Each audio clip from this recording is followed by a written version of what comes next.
Now, what do you think about this dog, the bounty hunter? Have you been following that at all, Norm? Oh, that guy. I mean, to me that sounds racist.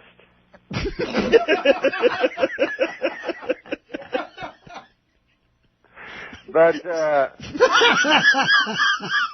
like you gotta remember that even though that is a racist comment, listen, man, we've all known bounty hunters in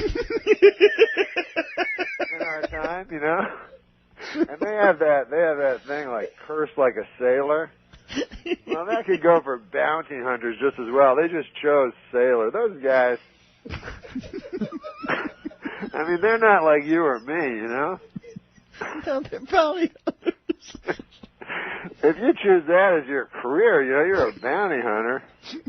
Listen, some salty language is not going to be as... You may as well just be a longshoreman. No, there's nothing worse than bounty hunting. Norm, you're a genius. All right, we got a couple of minutes left. Anything else you want to lay on the listeners before we leave today? That was funny, that bounty hunting thing. Seems like he's going to get a pass on it, right? I don't think so, Norm. I think he's in trouble. Are his bounty hunting days over? Where's he go from there? We can't keep you on. I'm sorry, but, you know, you have to... You know, you have a public image of hunting down criminals in their hotel rooms, diving at them in the middle of the night and beating them up. We can't have you saying racist things.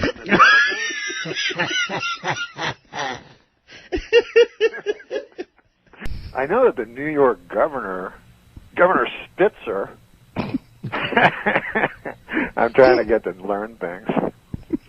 But he doesn't want to issue licenses to illegal immigrants, you know. And I don't know how the hell you're going to get a cab in New York City anymore. I mean, it's hard enough, you know, for me especially, as a black man. Oh, man. Dennis, this morning, I had a bad idea. Yeah. I got a trainer. Right. I decided to work out. Hey, by the way, I heard your news thing right before. You know? Yes. And they were talking about that telecommunications thing. Yeah.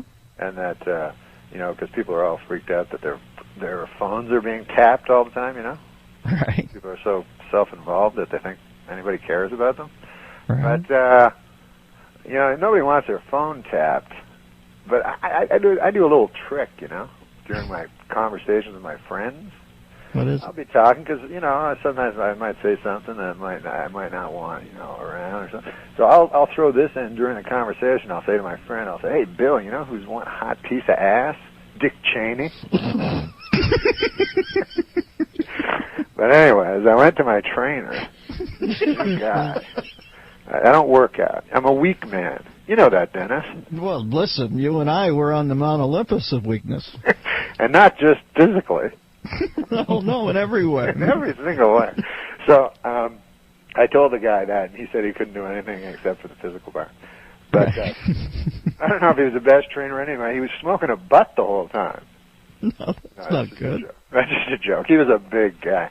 And but I told him, I said, look, I don't want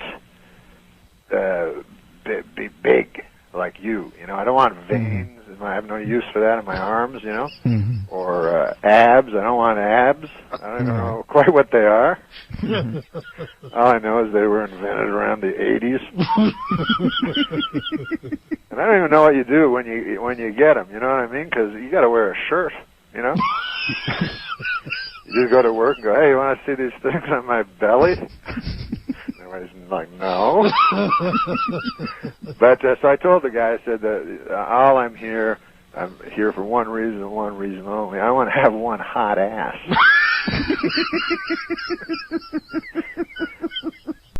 Welcome back, folks. We've got Norm. Next time you call in from another island, maybe you can use a cheerleader megaphone so I can get a worse connection. Now? Yeah, I can hear you now. What are you doing? Oh, excellent. Beautiful. What's happening? Listen, I was listening to that last lady. Yeah. And I only got one thing to say about that. there's Indians, and then there's Injuns.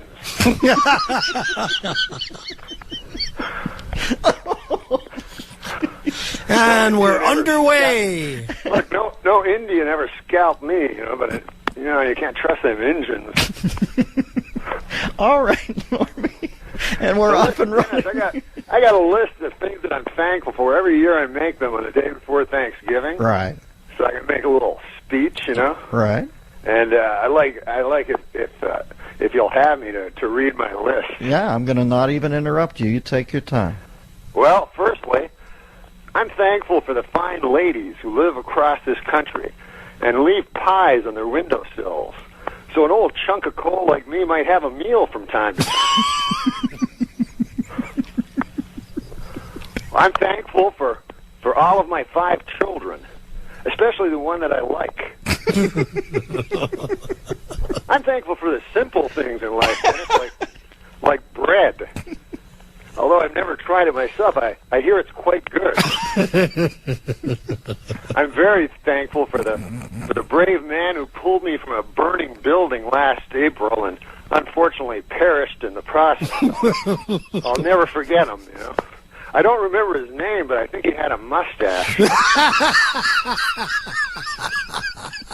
Oh, Jesus, no. Of course, I'm thankful for being able to do stand-up comedy for a living, There's nothing more gratifying than to step on a stage before a quiet crowd and with my comedy slowly turn them into an unruly mob.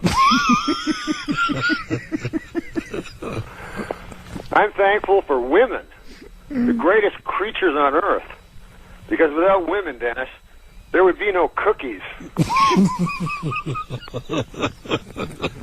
I'm glad that this year the police finally solved the baffling murder of Margot Hemingway.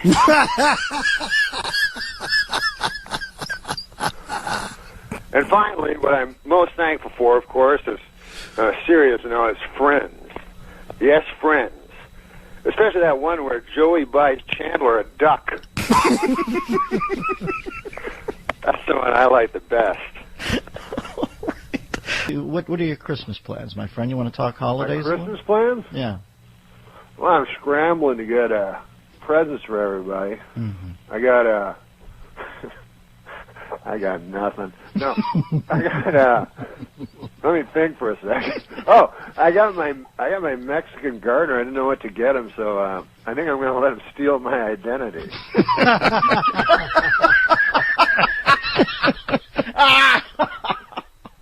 Norm, that's the single funniest thing you've ever said on the show. I'm going to vote for Rudy Giuliani because even though I'm kind of, the only real issue I used to care about was abortion. Right. Now I really, I want the toughest guy. Mm-hmm. And he seems like a tough, rough and tumble character. Right. So I like him. What side of the abortion thing did you come down on? Are you pro-choice or pro-life? Me? Mm-hmm. I don't. It's kind of unpopular. I don't like saying it because it's unpopular. All right, I'll keep you off that. No, I'm very pro-life, but I just don't think a woman should have the right to choose to murder a baby. What are you still toying with the idea of the puppet act, or were you telling me? Oh no! What, you want to hear that guy? I just remember you telling me you were working on a ventriloquist act. Yeah, we don't call it puppet act, but thanks a lot, man, for the respect. Can't do it now at all because the guy. That's a regular Johnny Carson move. Our next act is a puppet act. We'll be coming out here with a puppet and pretending it speaks. Plush thing. That's what it looks like. Uh-huh. But no, Rusty's wood, my guy. Wait a second. Saberhagen, you have to isolate that quote. That is going to be played regularly on this show. Rusty's wood. My guy is the funniest thing I've ever heard. Yeah, man. Oh, tell me about Rusty. Hey, what? Another guy canceled? I don't know. What's Rusty look like? What, Rusty? I know. I'll get him out of the bag in a minute. But listen, man, there's another... What? He's shy sometimes. But what is that? What that guy canceled, man? I was talking to Christian, and he's like, another guy canceled. Who canceled? Bill Simmons has strep throat. He was going to talk about NBA, but he can't talk. So I was like, well, that doesn't really work for the radio, Bill. We'll have to reschedule. No, Wait, I didn't know any of this. I just thought Norm was getting to us on Norm time, because I thought we were supposed to talk yesterday. But No, he talked. Well, listen, Norman, I can't tell you how good it is to hear from you. You know I think you're a genius. Wait, you know I love you. Wait, is it over? Well, I haven't played a commercial yet this hour. No, but are we going to do another bit after the commercial? Can you stay? Hold on, man. Let me ask Rusty. One's Rusty. He's my, as it says in the book, he's my main man. And he's just like an everyman. You know, this guy'll say anything. And then there's one puppet that's no good at all. That's he's an old guy and he's cranky about everything, right? Yeah, but also he doesn't believe the Holocaust happened. He's like the worst puppet character ever. Like, you know, and I never want to talk to him. I never use him because it always comes back to that. It's not Steve in Vermont. The puppet isn't Steve in Vermont. No, he's the worst, man. The guy's just, first of all, he's playing wrong. He's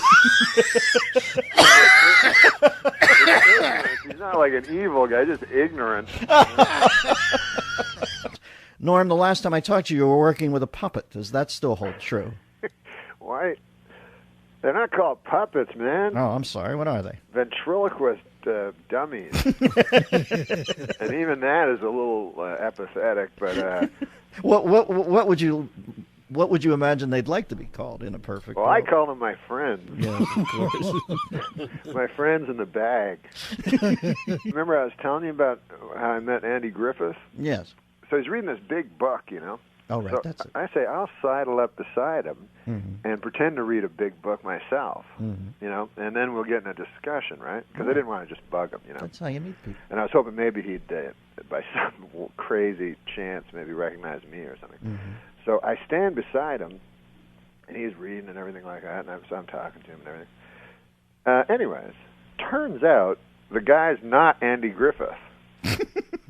Just an old man. So now I'm just talking to an old man who clearly is always like mistaken for Andy Griffith, but uses it, you know, because I'm like 2 minutes, 3 minutes, and who would talk to an 85-year-old man?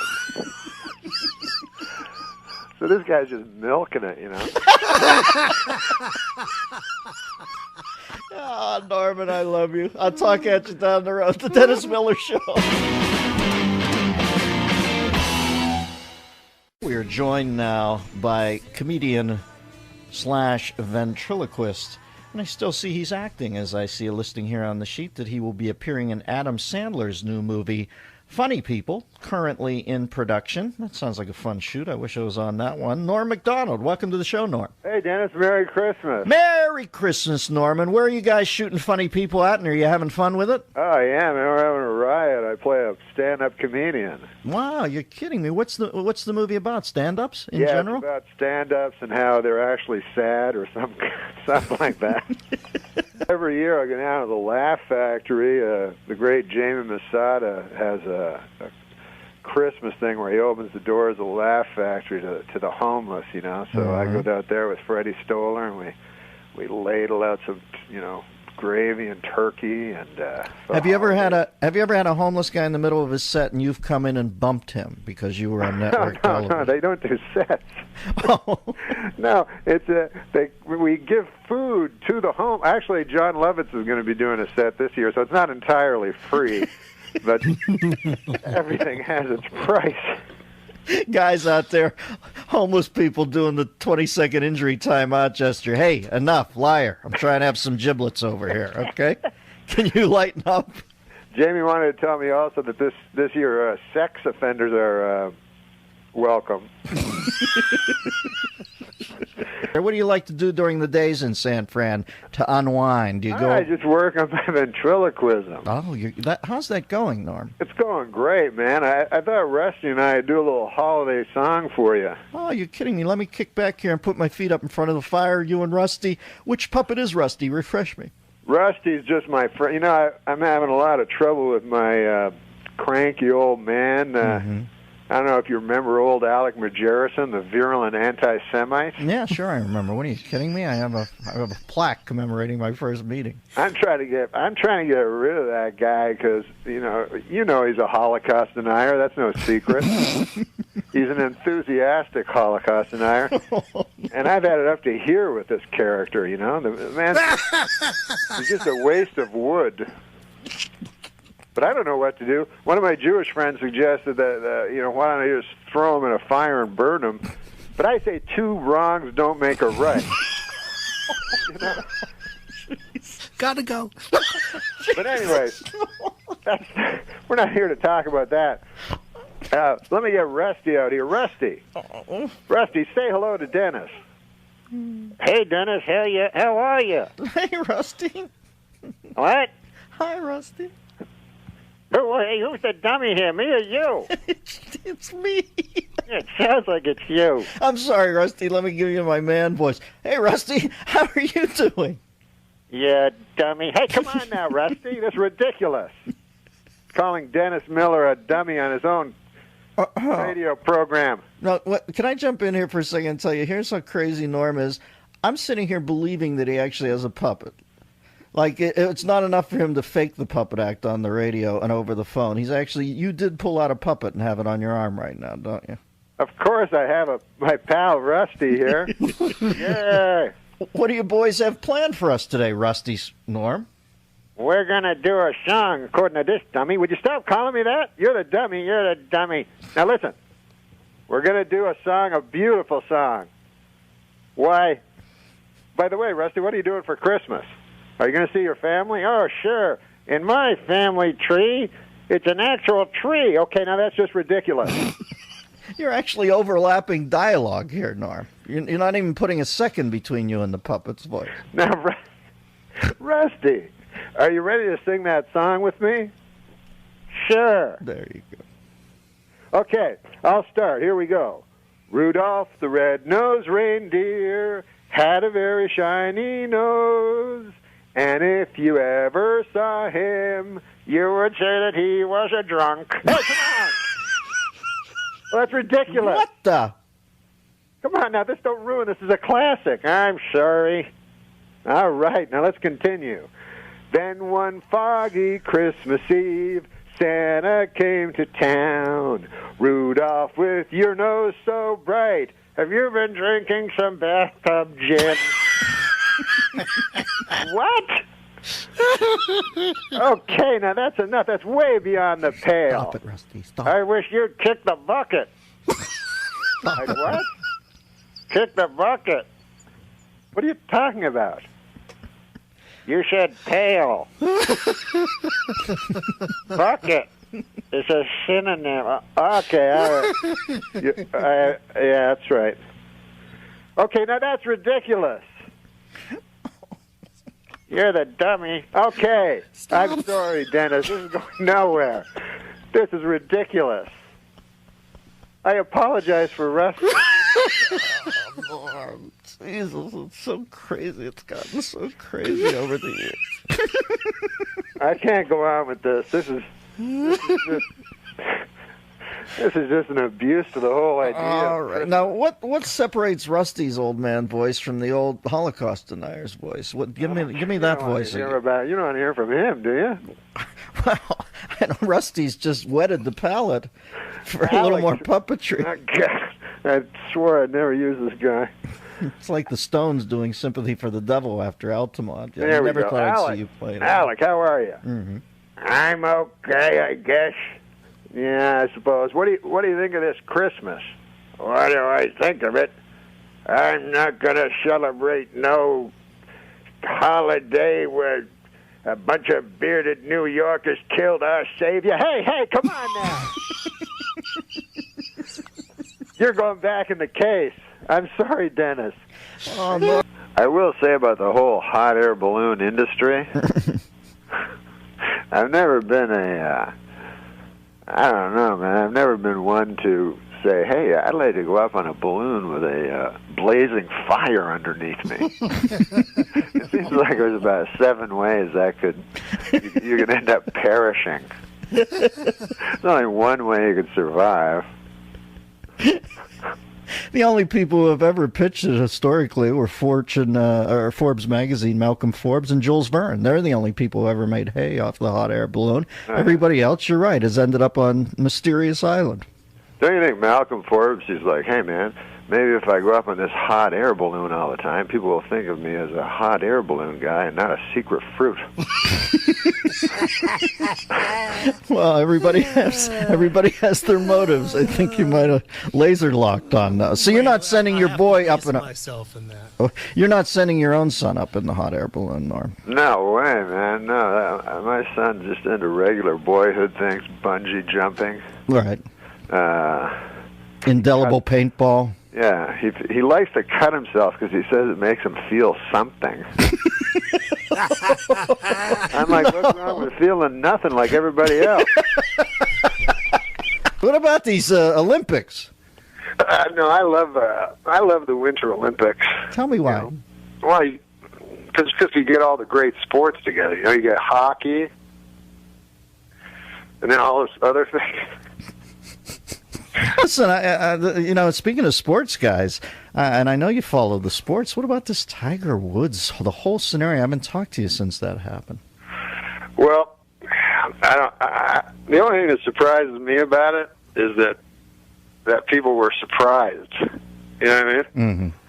They're like, hey, wait a second. You telling me that, are we talking about the same guy? the super charismatic billionaire? You tell me that guy likes to lie down with the ladies? I don't believe it. Says my brother-in-law, Mort. That'd be a different story. But I had no idea there was this bathroom thing going on that was so, it wasn't just a small thing because they had a sting operation, they had a code, The Minneapolis airport, the bathroom was apparently famous. It's the Tigris and Euphrates of the code tapping. Exactly. So for you or me, we would just be a hope. I can't speak for you, but for me and you, it'd just be a place we quickly run in. These guys, they're going. Have you been to the Minneapolis airport bathroom? Place is the hottest joint in town. Talk about your mind-blowing sex. There's like a velvet rope, like outside Studio 54. That'd be great. With an old black gentleman allowing you in. Are you on the list? Exactly. I'm here with Halston. My feeling, Norm, is they ought to put in, like Grauman's Chinese Theater, put how wide Craig's footprints were in soft cement in there, so people can come in for photo ops and see that's absolutely. Yeah, that's. I think they should put a list of what the code is because I don't know codes, and I don't want to do the code by mistake because a lot of times I'll be listening to my iPod, so I don't have to talk to people. I think that's kind of touristy if you put the codes I put my in. Bosey on. Well, the thing about the code is if you don't know it and you miss. What if I was tapping my toes to listening to my Billy Joe Shaver CD? Right. And my toe tapped against an old dude's police officer, and then he knocked on the thing, and I took off my boots. I go, what? He goes, what time is it? He goes, 7 o'clock. I go, what? He goes, what time is it? I go, 7 o'clock. I look at my watch. He goes, are you sure? I go, absolutely.